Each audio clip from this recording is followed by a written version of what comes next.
Great question. I had a client he was verbal, but he was limited in his communication. And he just was not going to interview well. So I really needed to find him a position where he didn't need to interview. But part of the challenge is I didn't know what his skills, his knowledge, and his abilities were.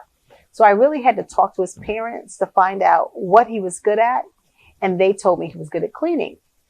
Now, often I will not take that as face value because as a job coach, I also build relationships with the employer.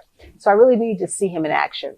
So I set him up with a job sample, which is where he actually gets to do the job, and it's non-paid.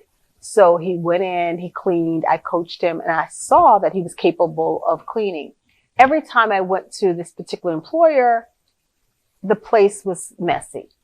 And so I asked them if they needed someone to clean, and they told me that they had the team clean after their shift. But every single solitary time I went there, it was always messy.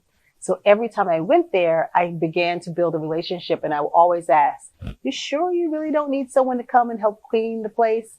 And so over time, I continued to ask the question and told her about my client.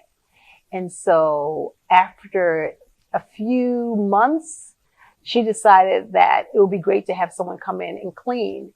And so this client was hired. He's there. He's stable. He's doing a great job. So the employer's happy, and I'm happy. And of course, the client's happy.